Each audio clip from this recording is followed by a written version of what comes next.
আসসালামু আলাইকুম রহমতুল্লাহি ওবারাকাতু। প্রিয় বন্ধুগণ, আমরা অনেকেই জানি আজকের এই দিন সম্পর্কে, আজকের এই রাত সম্পর্কে আমরা অনেকেই জেনে আসছি বা শুনে আসছি, অনেকেই আমরা জানি। কিন্তু এই রাত্রের বা এই দিনের হক কি?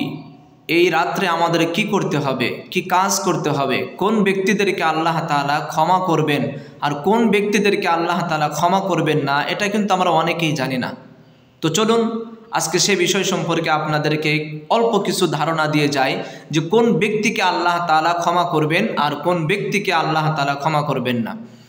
আল্লাহ নবী সাল্লাল্লাহু আলাইহি ওয়াসাল্লাম বলেন, যখন মধ্য শাবানের রাত আসে তখন আল্লাহ তাআলা তার সৃষ্টির প্রতি দৃষ্টিপাত দিয়ে থাকেন, অর্থাৎ আল্লাহ তাআলা তার সৃষ্টির প্রতি লক্ষ্য করে থাকেন। আল্লাহ তাআলা তাদেরকে দেখেন, সমস্ত মানুষদেরকে দেখেন। এছাড়াও তো আল্লাহ পাক রব্বুল আলামিন সব সময় মানুষদেরকে দেখেন, তার সৃষ্টির প্রতি সব সময়ের জন্যই আল্লাহ তাআলা দৃষ্টিপাত করেই থাকেন।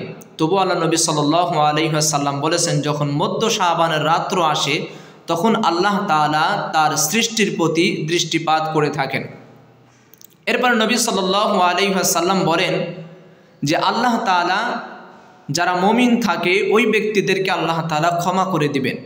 তো এই হাদিসের মধ্যে স্পষ্ট বোঝা গেল যে আল্লাহর নবী বলেছেন যারা মুমিন হবে তাদেরকে আল্লাহ তাআলা মাফ করে দিবেন, আর ওই সমস্ত ব্যক্তিদেরকে তাদের অবস্থার উপরে ছেড়ে দিবেন যারা হিংসা বিদ্বেষ এবং পরের সমালোচনায় লিপ্ত থাকে, ওই ব্যক্তিদেরকে তাদের অবস্থাতেই ছেড়ে দিবেন। তো আপনি যদি এই কাজের মধ্যে যদি লিপ্ত থাকেন, আপনি যদি অন্যের সমালোচনা হিংসা বিদ্বেষের মধ্যে যদি লিপ্ত থাকেন, তাহলে আল্লাহ তাআলা আপনাকে ওই অবস্থার উপরেই ছেড়ে দেবেন।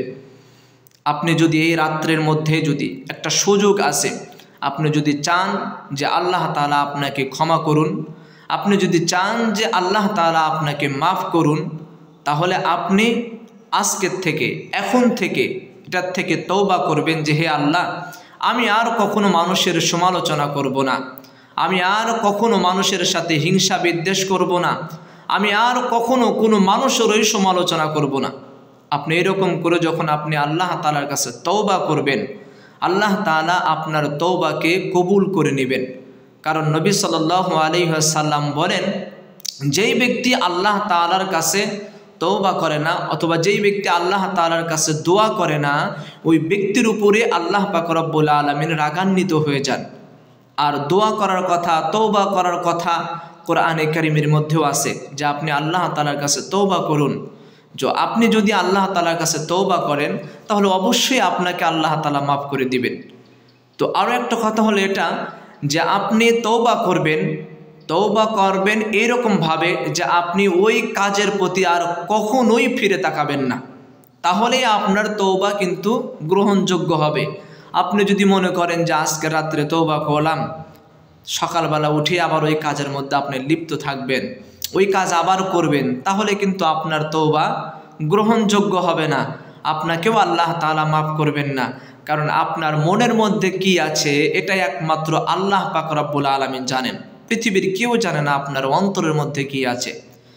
দুনিয়ার সমস্ত মানুষ যদি চেষ্টা করে যে আপনার অন্তরের মধ্যে কি আছে একটু বের করা যায় কিনা, দুনিয়ার কোনো মানুষ এটা বের করতে পারবে না, কিন্তু আল্লাহ তাআলা তো আমার আপনার মনের খবর জানেন। এই জন্য তওবা করবেন, এ রাত্রভর আপনি ইবাদত বন্দেগী করবেন, আশা করা যায় যে আল্লাহ তাআলা আপনাকে ক্ষমা করে দিবেন। প্রিয় ভাই আমার, বন্ধুগণ আমার, ভিডিওটা অনুযায়ী আপনি যা কিছু শিখলেন আপনি আমল করার জন্য চেষ্টা করবেন এবং অন্যকে শোনানোর জন্য বা দেখার জন্য, আমল করার জন্য একটা সুযোগ করে দিবেন আপনার শেয়ারের মাধ্যমে। ধন্যবাদ সবাইকে।